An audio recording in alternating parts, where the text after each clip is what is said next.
Hey everybody, Economic Ninja here. I hope you're doing great. Got a great story out of Yahoo Finance about the Redfin CEO and what he is saying about the current state of the real estate market. Guys, I did a video, and I'm going to link it below, on the Real Estate Ninja channel about charge-offs between Amex cards, which are normally held by the wealthy people, right? And Discover card. And the Discover numbers are staggering, and it is showing you the reality of what's going on in the economy and then what is about to happen in the real estate market. So go and take a look at that video. I think it's very telling. And then this right here, this is why I wrote the real estate crash course. We're putting it out right now. If there's still 80% off coupons below, cool. If not, no worries.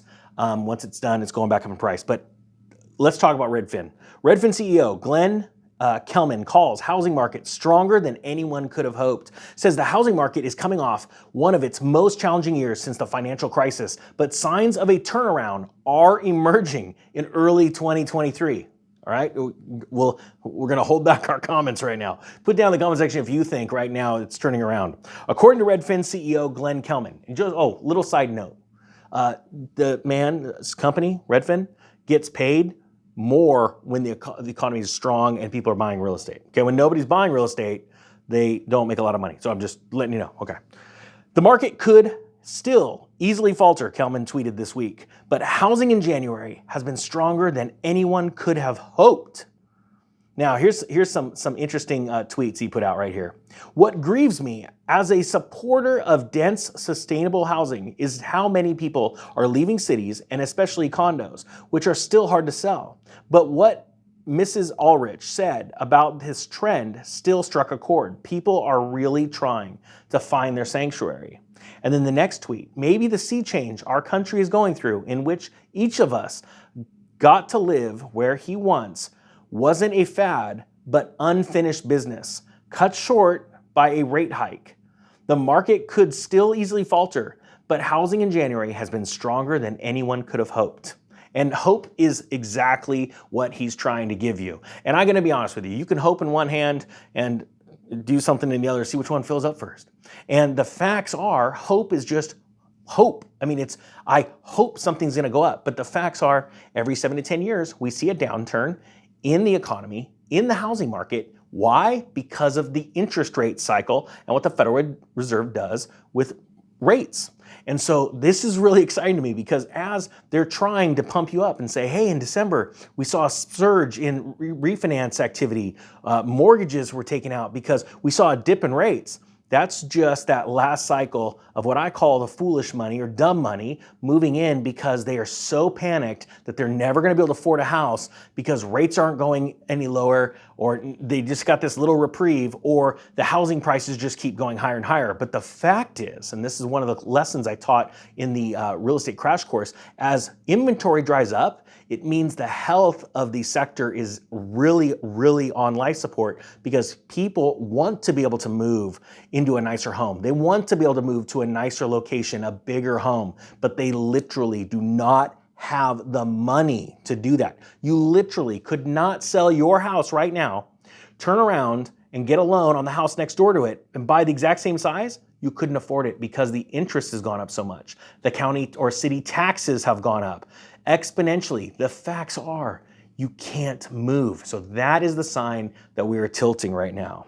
It says right here, as the part of the lengthy tweet thread posted on Wednesday, Kelman acknowledged that in March of 2022, the housing market was cresting amid market volatility, still rising inflation and war. At the same time, the Federal Reserve boosted interest rates by 1/4 point, the first time in 3 years, in an effort to slow high inflation, following the Fed's moves to raise rates, which totaled 4.25% worth of interest rate increases by the time 2022 wrapped up. 2 years of extreme bidding wars, packed open houses, and sky-high prices finally started to roll over as the housing market cooled. Sales of existing homes fell 3.4% between April and May, the weakest reading since June of 2020. Down 8.6% compared to May of 2021, according to the National Association of Realtors. Meanwhile, sales of newly constructed homes dropped 16.6% in April, as higher mortgage rates crimped the enthusiasm of buyers. Look, guys, I'm going to explain this really simply. Real estate agents, brokers, loan brokers, the owners and CEOs of Redfin, Zillow, and many other platforms make more money when they can get you to buy and sell your real estate, especially on the buy side. When you have more buyers than sellers, that really brings in the advertising dollars. It brings in the sales. It makes sales really easy. And if you're a real estate agent, comment down below on what it's like right now, because during that boom, you didn't even have to really market a place other than it's for sale, coming soon, one photo, and boom, it was off the market. And there are still some places like that. As a matter of fact, I live in one of those places. But the facts are, places like Austin and all these other places around the country, Phoenix and Miami, these places that were super, super hot are now starting to tilt. Las Vegas is one too, where you're starting to see an increase in inventory. And as that keeps happening and gets worse, it is going to really start to cascade. And I believe, in my professional opinion as an investor, but it's non-professional advice, right? Because I'm a horrible real estate agent. I think that you're going to see a cascade in the housing market much, much bigger than what happened in 2008. So get ready, guys. This is what we've been waiting for. This is what we've been getting ready for. This is going to be exciting. I want to see people go out and absolutely crush it in this market. Guys, thank you so much for watching. I'll put a link to the crash course pre-filming discount below. I hope you all have a great day. The Economic Ninja is out.